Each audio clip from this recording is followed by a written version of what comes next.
Hello and welcome, ladies and gentlemen, to episode 49 of the Footmarks podcast. I'm your host, Behram Qazi, who you can find at Def Mango on Twitter. And with me, as always, is Jarrod Kimber, who you can find literally everywhere. And our title for this particular podcast is Do You Rayudu?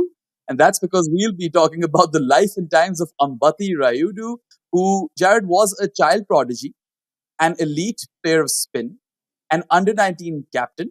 He has 6 IPL titles to his name, which is the most for any cricketer alongside Rohit Sharma. Yet he only played 55 ODIs for India, also averaging 47 with the bat, which is quite impressive. Can you think of any other cricketer who has a similar arc to Rayudu's? Ooh, it's interesting. I remember one of the reasons I wanted to do this is because me and Bharat were talking one day, and he said, and he called him great, and I was like, well, how can he be great? Because he hasn't achieved all that much at international level. But you could make a very good claim that he is one of the best players ever to not have done much at international level, right? Yeah. And then you start throwing in all the different things, and what happened to him in under 19 cricket, politics at home, the ICL, and everything else. Like, I don't think there really has been another, Ambati-like player that is out there. So, you go back to even under 19 games and, that incredible game against England where he gets them down. He made 177 out of 300 or whatever it was. Like, he really was a different level of player. And yet, internationally, we barely saw him. And when he was probably on the edge of perhaps his biggest chance to actually, make something of himself as an international player, they dropped him. So he's a remarkably weird player, I think. I do think he's almost a one-of-one type guy when you look at it that way. There is no point having talent around you if you don't use it correctly. Every captain knows this, and it is the same of the sport of cricket as when you are trying to win Raid Shadow Legends, which sounds like a new cricket league if we're being honest. The difference is that instead of taking down arrogant openers or massive power hitters, you are fighting the Demon Lord and the Hydra. So if you want to use your leadership smarts from cricket in a new way, sign up to Raid Shadow Legends and participate in their Spring Hunt event where you can win some real life prizes such as gaming consoles, Amazon gift cards with a total value of $10,000 and a lot of other in-game prizes like legendary champions and more. All you've got to do is get Raid using the link in my description, enter in your Raid ID and join the competition at springhunt.polarium.com. But the heart of any game is its players, which is, again, a little bit like cricket. So Raid is launching its first ever community weeks. It is a super fun 14-day program giving away cool stuff as super hot legendary champion named Chronica Adelian. In case you don't know, she's the one who puts her enemies to sleep. To get her, all you've got to do is log in for 7 days between now and July the 8th. And the gifts, they don't end there. Use the link in my description or scan my QR code here on the screen and you will get a huge starter pack with an epic champion, Tyrell, and another starter pack after getting to level 25 that includes the epic Rector Druth. I like that name. Rector Druth should be a cricketer, right? And I'm already keeping stats on both of them in case I need to beat you, because you can actually play against me by finding my handle, The Good Jord. And after installing Raid via my link, make sure to use the promo code SPRINGHUMP24 to get silver and more. Who doesn't want silver? So click the link in the description and become the captain of your Raid Shadow League today. And let's take down those Demon Lords in the Death Overs.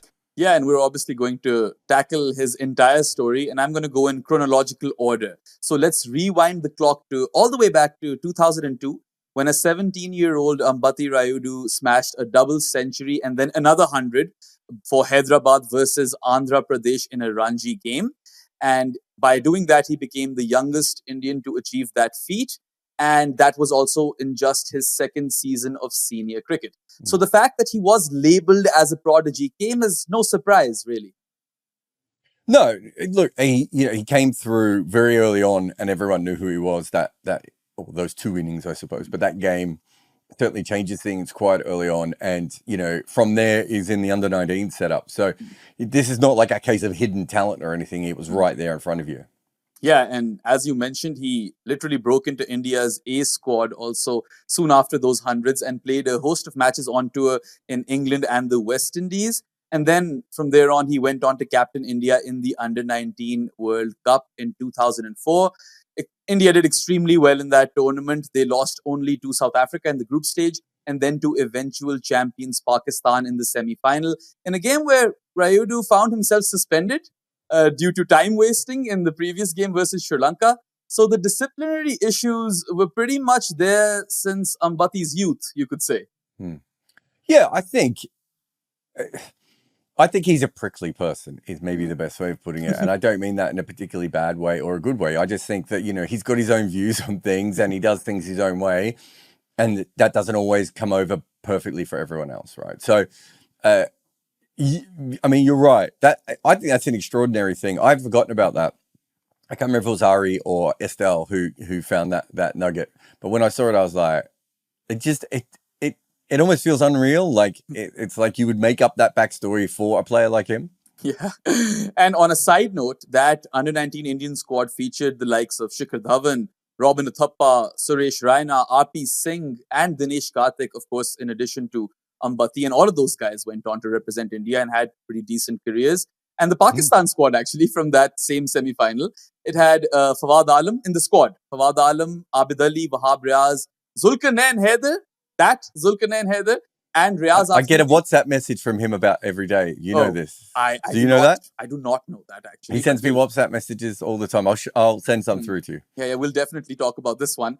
That squad, Pakistan squad, had Riaz Afridi, who was Shaheen's elder brother and did play a solitary test match. But given by the names in both of those teams, you'd have to say India were the favourites to win that semi-final, and Rayudu's absence probably cost them. I mean, he didn't have a great tournament or anything, but I think it was a low-scoring game, that one, if I remember correctly, and having one more of their guns gives them a higher potential to make more runs, right? Like it's basic. When you think about it that way. And so him not being there was quite a big deal. Probably just before under-19 cricket really gets huge in Asia. So I'm sure it was mentioned, but, maybe if that happened now, that would probably, be a huge news story. Whereas at that stage, I don't think it was quite as big. Yeah, I think that's fair. At the same time, domestically, Rayudu was having troubles with his team Hyderabad as well. He did not see eye to eye with the Hyderabad Cricket Association and particularly the secretary of that association, Shivlal Yadav. Rayudu alleged that Yadav's son Arjun was receiving preferential treatment in that squad, and then he made the move to Andhra in 05-06, where he even had a run-in with Arjun in a Ranji game when he faced his old team. So that kind of tells you that Ambati Rayudu was kind of always a fiery character. Yeah, and it goes back to everything we've talked about so far. That there's something about him that does rub people up the wrong way, and that he was incredibly confident as well. I think he was thinking he was probably on the path to be the next Tendulkar, Dravid, that sort of level of player, and I think he had certainly a lot of confidence in his own ability, and he didn't suffer fools. Now you could say there's always two ways of looking at that. You could say he was arrogant and he was an arsehole, or you could say maybe there were fools around and he spoke up against them. It depends on how you look at these things. And I mean, knowing subcontinent culture, I very much believe that would have been happening, right? Because this preferential treatment thing is quite common, unfortunately. Maybe less so now, but back in that day, I mean, definitely more so. But weirdly enough, Rayudu returned to Hyderabad the next year, but he was still quite frustrated and unhappy. He was labelled hot-headed and emotional by his peers. And he was at that point where he even considered quitting the sport altogether. And that is when the ICL came calling, who needed Rayudu to draw in the crowds, because the BCCI had threatened all of their players that they would receive lifetime bans had they joined the IPL. And, ICL. The ICL. I think they were allowed to join the IPL. Yeah, the Rebel League, the ICL, which we also did a footmarks on. So you guys can go check that out as well. And, Rayudu very well knew that joining this league would mean it will spell the end of his Indian dream. And he was 22 at this point and still hadn't played for India. But he didn't really bat an eyelid and kind of jumped on the opportunity and signed up. And he gave up that dream of representing his country. And that, you could say, was a huge moment in his career, wasn't it? Yeah, it probably is the difference between him being Dinesh Karthik, or even, I'm trying to think of someone else. Suresh Raina? Raina or Ajinkya Rahane, that level of player, and the level he ends up at, right? Because it never quite washes off the ICL. and there are still people within the BCCI who are still quite upset that people got involved in that and everything else. So I do think it limits him as a player. And you look at that period. So he signs up in 2008, and if you look at that period between 2008 and 2012, that is kind of when the team starts to change. You know, Ganguly and Laxman, you know, Yuvraj is sick. All these things are happening. You know, Tendulkar's coming to an end, Dravid, blah, blah, blah. All these things, that's a pretty good time to be a young Indian player who's thought of as being one of the best young players in the country. And at that stage, he's either suspended and playing for a rebel league, or he's in a position where that happened really, really recently. And I do think it probably is the difference between him having a very good, solid international career and the one he ends up having. Yeah, I think that's fair. And despite his reputation as this young batting superstar, Rayudu actually struggled big time in the ICL, and he was actually also one of the youngest members of an aged Hyderabad Heroes squad, which was coached by Steve Rickson, who even at that point was quite experienced. He had coached New Zealand, New South Wales, Surrey, which were all like huge jobs even back in the day. And in the finals, was he an assistant at Pakistan as well? That's Steve later. Was there? Was that afterwards? That's in Steve Rickens had so many coaching jobs that, like, if we actually list them all, we both get dizzy. He's not always head coach. He's quite often an assistant coach as well. He's just everywhere at all times. Yeah, I mean, he has a very decorated career, and he was fielding coach actually for Pakistan during Mickey Arthur's tenure, the first one, not the second one. And he quit that job because of payment issues. So there you have it. But anyway, coming back to our topic, in the 2008 ICL 20s Grand Championship, feels weird saying that out loud, Rayudu was the player of the match in both the finals, because the finals were like a series, like the World Series in Australia. And that is probably why he looks back to his ICL days positively and fondly, because he credits Rickson a lot for his personal development, and then he won a title as well. So you kind of get it. Yeah, I think, you know, Rickson he'd be a fascinating piece to do one day, because so many people who've worked with him talk so highly of him, and he's not famous. I think, you know, you've named most of the biggest jobs he had. Was he briefly the CSK coach as well? Yes. I want to say Briefly. Yeah. So, like, the assistant coach thing is probably what Steve Rickson is, and great assistant coaches quite often are great development coaches. That ability to find younger players and, you know, just upskill them and make them feel comfortable and everything else. And I think from all the discussions I've ever heard about Steve Rickson over the years, that feels like that's been his main role and what he's done absolutely best. Also, think about the squad, the Hyderabad Heroes squad situation that he was going into. You talked about the Hyderabad being aged, but like the entire league was aged, right? Like, it's a really old squad, and he's got people like Inzaman Al-Haq, Chris Harris, Nicky Boye, you know, those sorts of guys were involved. What are you teaching them at that age, right? Like, Inzaman was already 5 years past his prime by that point, right? He's probably be 60. And so it would make sense that a character like Steve Rickson would go to Rayudu. And then you go to the fact that Steve Rickson is very straightforward, you know, is not probably a cookie cutter type of human being. And Rayudu, probably the cheekiness of Steve Rickson probably is involved there. And if he was stuck in one cricket culture, Steve Rickson is an international cricket culture, Australian, but international cricket culture, because of all the places he's coached. Yeah. And all the stories he's got, right? Like, you know, he's reeling off stories about all the other players that he's been involved with, like, you know, the War Brothers and, you know, and all those sorts of guys. There's a different thing there. So I can understand why a young player would be like, well, this is what I want. And I do think, you know, I didn't get too much into it in the piece, but we do see that sort of really talented younger players who don't break through when their talent demands it, sometimes have other issues. You know, Hick, Ramprakash, Daryl Cullinan's another one. You know, you see these guys, and I don't think it's as big a deal with him, but I do actually think it does play a part in him maybe not becoming as rounded and as great a cricketer as he did.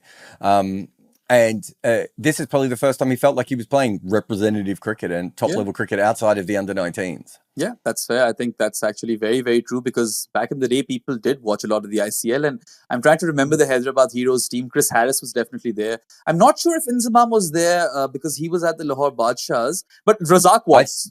Abdul Razak Lahore definitely was. Badshah's was second year though, wasn't it?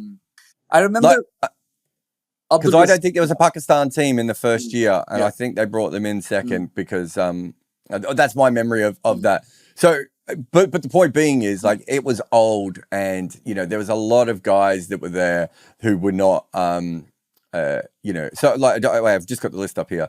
So you got Jimmy Marr, Chris Harris, Stuart Binney, who was young. Yes, Stuart Binney was one then. of the young players and who also did really well for the Hyderabad Heroes. I remember that. Justin Kemp was there as well. And I'm just having a look at the Indian players. There was a few youngish Indian players, but no one has really gone on to have any sort of massive career by the look of this. Kaushik Reddy. I'm trying to think of anyone else here that went on to have a great career. So he had a bunch of senior players who, I mean, imagine what he would learn from Chris Harris and Justin Kemp and Abdul Razak and Jimmy Marr and Nicky Boyer and if Inzi was there for more than 5 minutes, all that sort of stuff.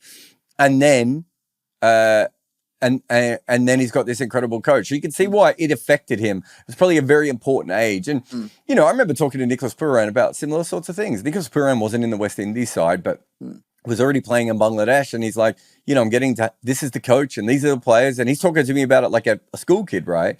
Because for him, that was the time when he realized he could actually make it. And I think with Rayudu, it was the same. It was just that he didn't really make any runs until the games that mattered. And then he did finally stand up. Absolutely. When I first think of the Hyderabad Heroes, those are the guys, right? Chris Harris, Justin Kemp, Razak, and Binney in particular, because that's kind of the birth of Stuart Binney. Anyway, I honestly think of Chris Harris as the face of the IPL, which might be why he didn't ICL. last. You mean ICL. Did I do? Yeah. It's too many letters in this. It's contagious. But anyway, let's move forward. So when the BCCI granted amnesty to players who had participated in the ICL, Rayudu was, well known enough that he had the liberty to basically pick his team, and the offers on the table were from the Kolkata Knight Riders, the Mumbai Indians, and the Deccan Chargers. Rayudu went on to pick Mumbai, which is a bit of a shocker because Deccan Chargers were the Hyderabad team, which was kind of his home team, and also they were defending champions. So quite an interesting pick over there, which did ultimately prove to be fruitful. Yeah, it'd be interesting for him to go through. I don't know if I've ever heard him talk about it in depth, how he ended up in that position. I suppose with Hyderabad and everything that was coming, maybe the talk of the team owners having problems with finances and the IPL itself played a part. But yeah, I think it tells you the talent that he had, that he was so widely sought off that 3 teams went after him, even though he hadn't really starred yet in T20 cricket himself. But yeah, I think it's an interesting call. I'm with you. I'm not surprised he chose something out of Hyderabad though. I do think that, not that Hyderabad's a small town, but for him it was a small town, as in he was the young batting whiz kid out of there. I'm not surprised that he went, I want to try something different. But yeah, why it was Mumbai, who at that stage had not been particularly, I don't think they won a title at that stage, had they? They hadn't. So yeah, I think it's a rogue call.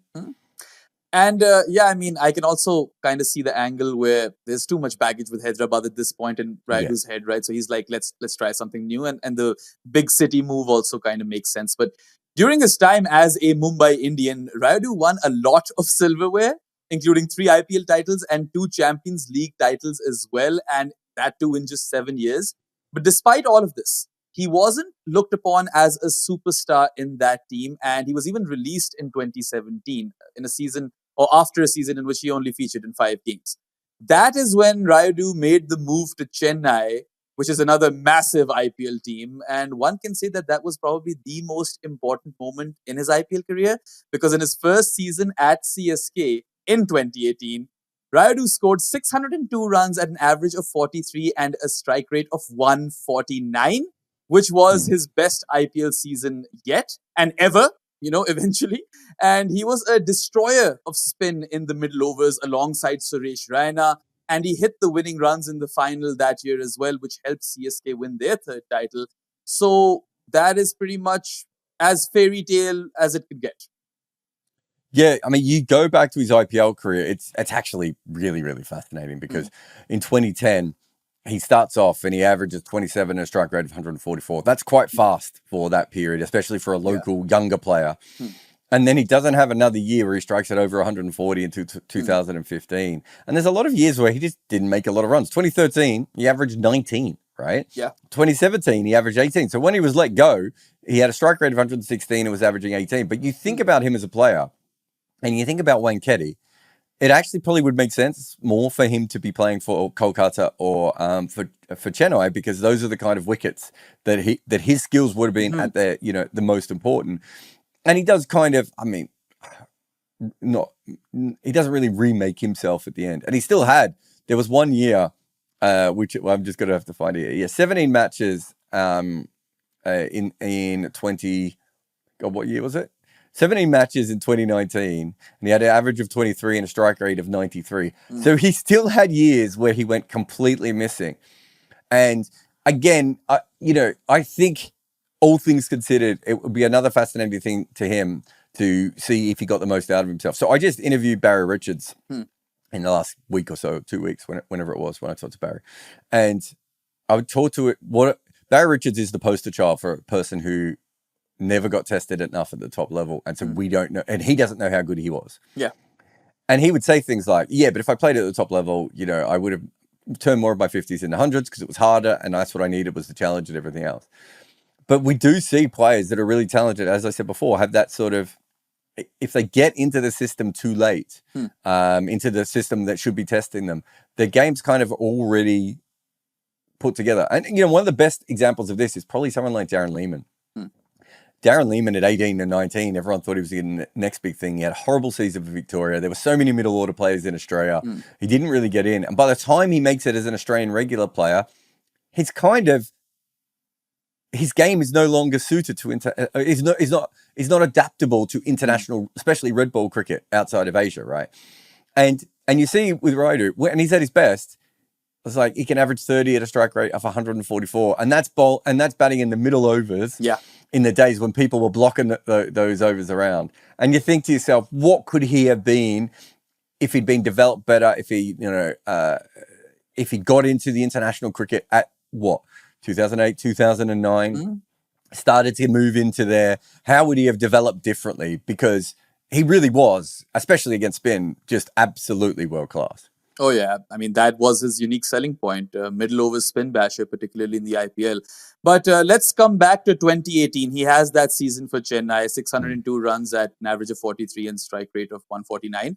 And then as a result of that recent success, plus good domestic numbers, he's back in the mix for India. And with the 2019 ODI World Cup looming, Virat Kohli, then captain, goes public and makes a statement that Rayudu will be the guy who would fix India's number 4 woes. Because that batting position, number 4, was a big thing. They still kind of make it to be a big thing, even though we did an entire piece on how it's not. But at that time, it was, a worry. And as you mentioned, in 2019, he had a poor run of form, that IPL, averaging 23 at a strike rate of 90-odd. And he was left out of the squad for all-rounder Vijay Shankar, who was termed as a 3-dimensional cricketer since he offered a bit with bat, ball, and in the field. And that prompted Rayudu to post a cryptic tweet, which basically said that he had ordered 3D glasses to watch the World Cup on TV. And this is a guy who basically was never short of snark, was he? No, and look, he's right. Vijay Shankar, I think, was a very good first-class player. And obviously, as a limited overs player, was probably slightly limited in the way that he went about it, and wasn't going to have the same kind of impact. But you can also see why the selectors thought to themselves, well, if we're going to England, we might need a little bit of medium pace to be bowled. And we want a slightly more rounded cricketer. But you can also see how the arrogance of Rayudu that comes through when you're watching him bat is there when he's not batting as well, right? Yeah. And so he's willing to play his shots. But it's that kind of stuff, especially within Indian cricket, which I promise you, if Hardik Pandya has another year and a half, the way he's playing now, wait and watch the knives come out. Because behind the scenes, I've heard so many people bitch and moan about his attitude, his fame, his watches, whatever it is, right? All that sort of stuff. And Rayudu, Srisanth, these sorts of guys, Cambley, we've seen them come through before. If they don't quite fit and they're not, they have harder times. And, he probably doesn't see it that way, but that's exactly how a lot of people involved with Indian cricket will see it. Not just Indian cricket, by the way. I can tell you that social media chirp and banter, if you'd call it, or that sort of snark is not appreciated in Pakistan either. So it might just be a subcontinent thing, right? But to make matters worse, right, despite the BCCI naming Rayudu as a standby player for that World Cup, India went with Rishabh Pant to replace opener Shikhar Dhawan, and then also replaced an injured three-dimensional Vijay Shankar with uncapped opener Mayank Agarwal. It's crazy how that word three-dimensional or that phrase really caught on at that point and we're still using it, right? But as expected, that number 4 position did kind of come back to haunt India in that 2-day semi-final versus New Zealand at Old Trafford. And perhaps, even though we can't say with any certainty, but perhaps, a certain Ambati Rayudu could have helped avoid that half hour of terrible cricket. I mean, it would have been an upgrade on their batting order if he's there. Yeah. It's not really the conditions that you expect him to be brilliant in, but as we said before, he made an under-19 100 against England when, wait, I've got it here. I think it was at Taunton, was it? Oh, no, I've lost it. I think it was at Taunton where he makes 300. They make 300. He makes 177 not out. And they win with a wicket to go. Might not have actually been the World Cup. Might just been games against England. But it would have been interesting to see how he is. But he would have been an upgrade in that position on pure batting talent, right? And that's kind of what they needed on that particular day. And it would have been really, really fascinating to see how he would have gone. But they went in a different direction, and they had a terrible season when it came, or a terrible World Cup when it came to their number 4s. And they had a world-class number 4 that they didn't want to use. Yeah. And someone who Virat Kohli had publicly backed, so I can understand the angst, within Ambati Rayudu. And then, I'm sorry, I'm caught in a fix over here. Who made the term three-dimensional popular? Was it Mickey Arthur or was it the BCCI when they went for Vijay Shankar? Because now this is bothering me. So there was a period at which some people were talking about tools. So you would hear the phrase 3-tool player. And 3-tool player becomes 3D player somewhere between 2016 and 2018 off the top of my head, right? And 3-tool is a baseball thing. So if you get a player who can come through in baseball, they call them 5-tool players, which I think means you could throw, you could field, you can hit for average, you can hit for power, and there's probably something else that get on base, or maybe is the other one. I'm not sure. But yeah, and so it starts getting used in cricket. And then 3D comes off the back of that. So I'm assuming probably someone misheard 3-tool or got confused with that and just went 3D. But yeah, it's those sorts of things. We've always talked about that in cricket. And in some ways, having a phrase like that allows it to have a shortcut, which means it gets used more. It doesn't mean in cricket change rooms, they talk about those sorts of things a lot. Yeah. Oh, he's great, but he can't field, right? I remember there was this one Australian cricketer, I can't remember who, but they were saying how someone like Inzamam, weird how he keeps featuring in this podcast, would not fit into Australia's cricketing setup because they look for at least 2 dimensions, not just the one. Or this was, way back in 2010 or 2008, something like that. That's when I heard this. But anyway. Sounds like a James Hope's conversation. Anyway, who these days is built a lot more like Inzamam, if we're being honest. He's been in a good paddock, James Hope's. But yeah, no, it's a very Australian thing to do that. I remember Usman Khawaja and Phil Hughes. There was a lot of talk about the fact that they were one-dimensional. They could give you the runs they gave you. They weren't particularly good with strategy. They weren't good with leadership, and they couldn't field and they couldn't bowl. So it's something in Australian cricket that is talked about quite a bit of you need one other thing that you can be good at. Yeah. Anyway, that phrase, three-dimensional cricketer, is probably not appreciated by Ambati Rayudu, if anyone. But coming back to his story, we've gone on quite a tangent over there. The World Cup snub triggered him to retire from all cricket, right? Domestic, international, IPL, everything. But then he did return to domestic cricket and the IPL shortly after. He played 4 more seasons with the Chennai Super Kings and won 2 more titles. In fact, in the 2023 IPL final versus Gujarat, he smashed Mohit Sharma for 2 sixes and a 4. And he couldn't finish the game, which did upset him. But he did set Chennai up for an eventual victory, which Ravi Jadeja obviously got off the final delivery, quarterfinal. But This meant that Rayudu now had 6 IPL winners' medals, matched only by Rohit Sharma, and that is one hell of an achievement. It's ridiculous. Do you know anything about Robert Horry, the basketballer? I do actually. Yeah. So Robert Horry is a player who I thought my son started to get really obsessed with basketball, and he's going on about rings all the time. And I was like, I said, have you heard? Can you tell me a player who played for Houston, LA, blah blah blah, who's got 7 rings? And he went through every star and he couldn't come up with it. And I said no. And then eventually I said, it's Robert Horry. And he said, Robert Horry's got 7 rings? And I said, yes. Sometimes you're the perfect piece. And you go back to his career, Rayudu, and you think he never had to get paid a lot of money.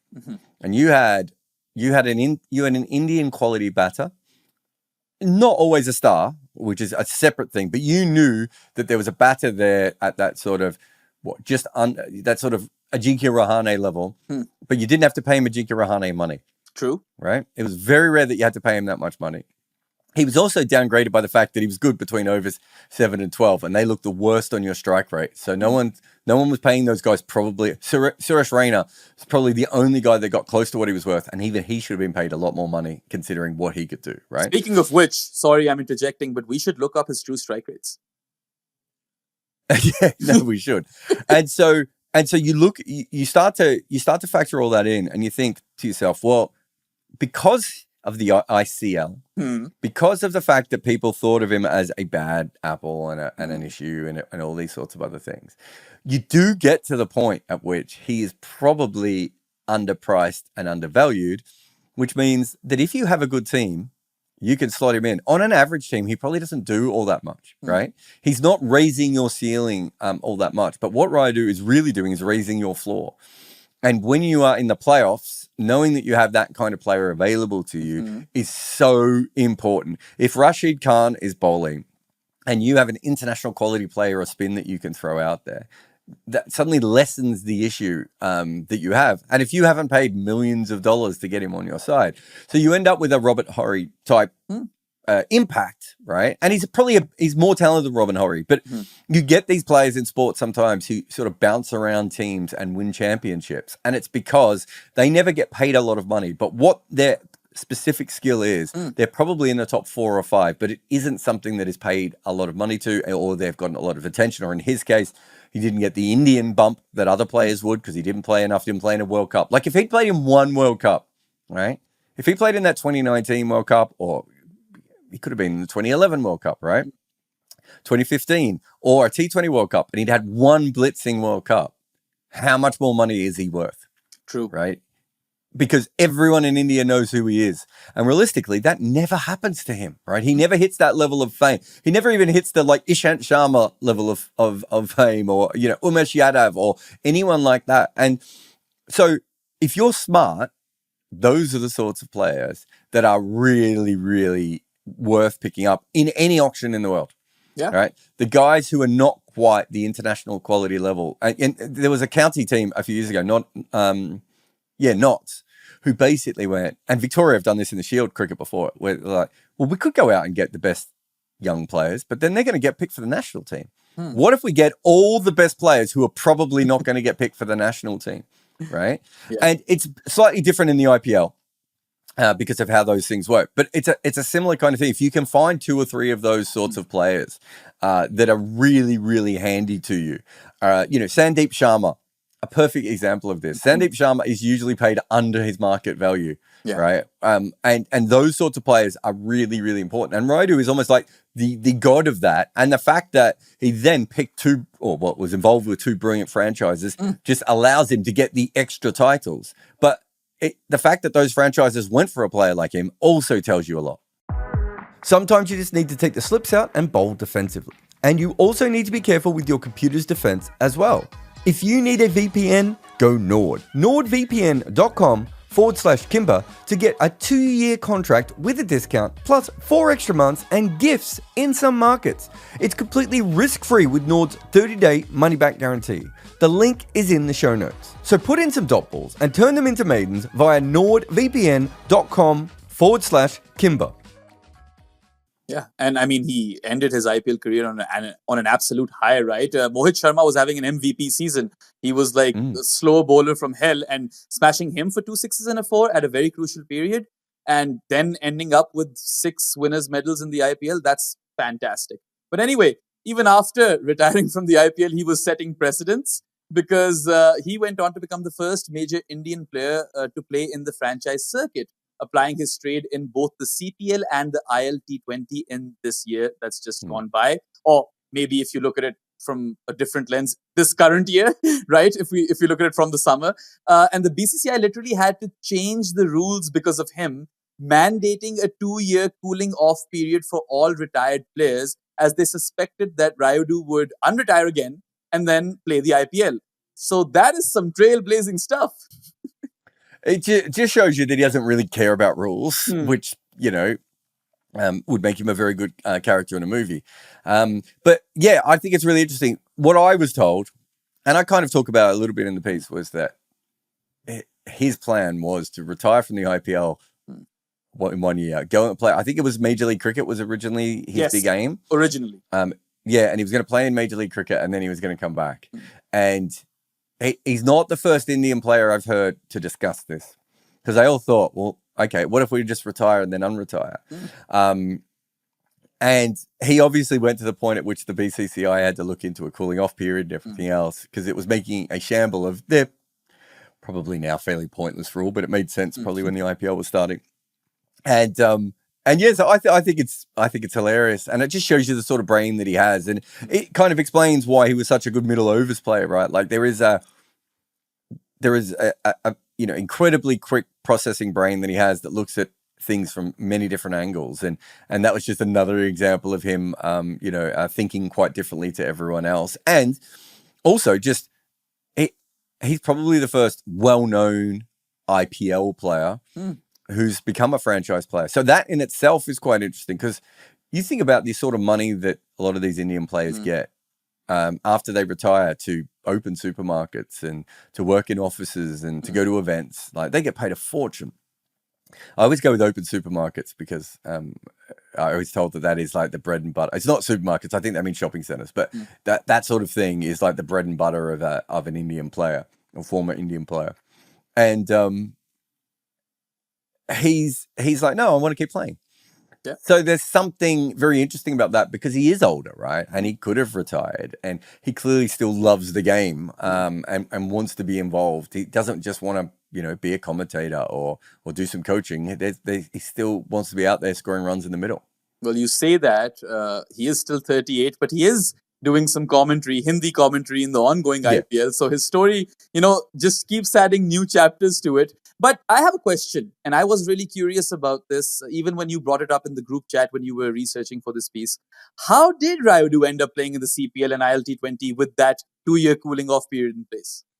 I still haven't worked out the exact thing, but my guess is that 2-year ban was a threat. And what they were saying is, if you unretire again and come back to the IPL, then that will happen. So if you retire and you say you want to go and play in another league, I'm not 100% sure on this, but I believe that there are grey areas and other ways of going around it. But what they are essentially threatening all these players with, because it's a non-compete clause, really.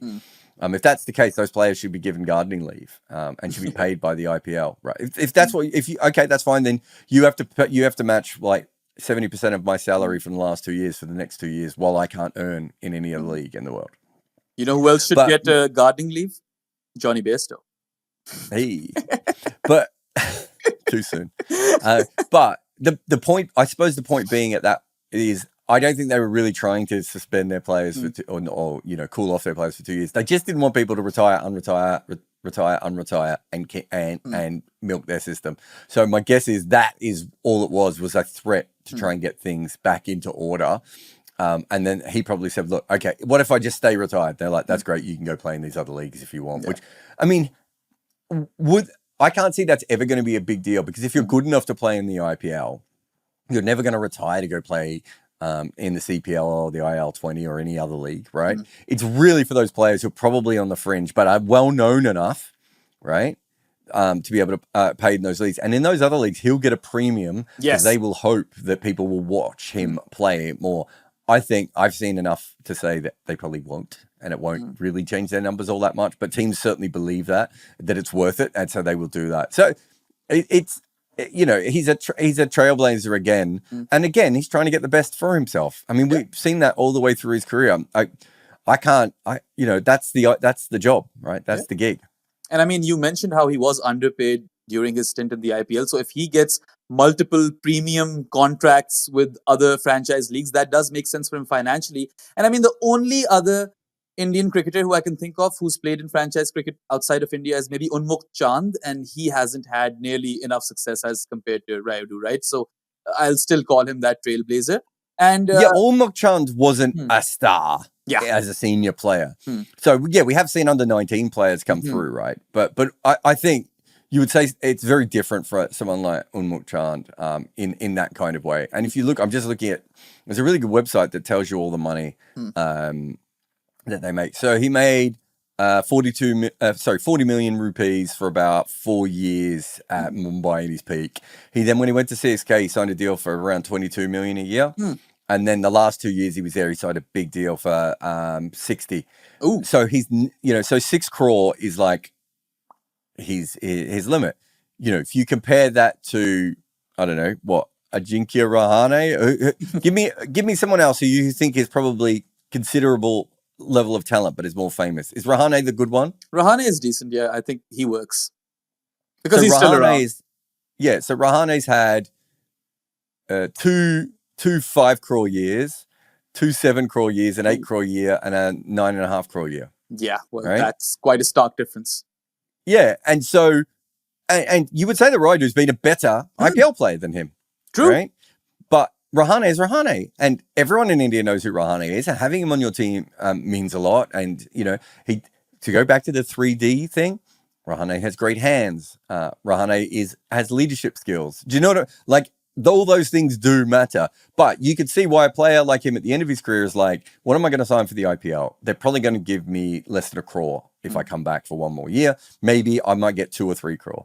Well, if I play in the CPL, I get to hang out in the beach for a little while. I get to make a couple of $100,000 there. Then I can pick up another league. But more importantly for him, he might be able to play 3 or 4 more years of some of those lower leagues, bounce around, and then be able to make far more. So it's in some ways it makes a lot of sense. It's just not something we have seen from major Indian players so far. And he's on the fringe of a major Indian player, but he was at one stage he was a regular in the ODI side, and casual fans may not know that much about him, but every cricket fan knows his career really well. I mean, he's got 1,600 plus ODI runs, so I'd say that anyone who's followed cricket closely over the last decade and a half would know who Ambati Rayudu is. And funny how the BCCI had this futile attempt at threatening him, because threats don't work with Ambati Rayudu. That's literally why the title of the show is Do You, Rayudu, because he does do him. That's all he does. He does as he wishes.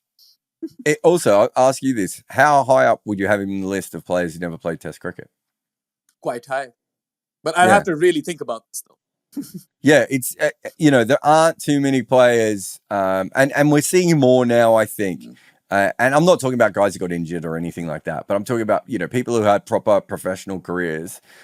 He really should have played Test cricket. Yeah. I'm not saying he would have been a star in it or anything, but he was of that level of talent that you would normally assume he would get a game. You've got players like Glenn Chappell in England. He's another example of a player who, probably in any other generation plays a Test match.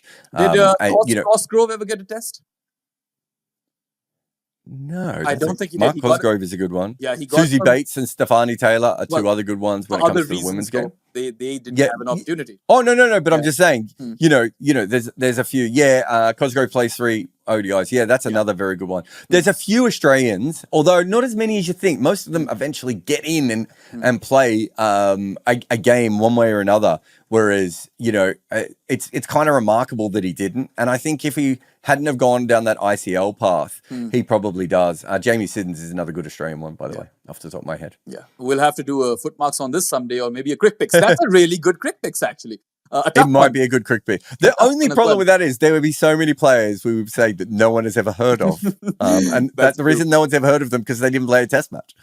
Yeah, fair enough. Anyway, just to conclude then, Jared, can we say that Ambati Rayudu, based on everything that we've discussed in this podcast, would you say he has the most wild modern day cricketer arc in the world? Because I know that back in the day, there's some wild arcs. You're going to bring up Aubrey Faulkner and no one's ready for that. So modern day cricketers, wildest arc?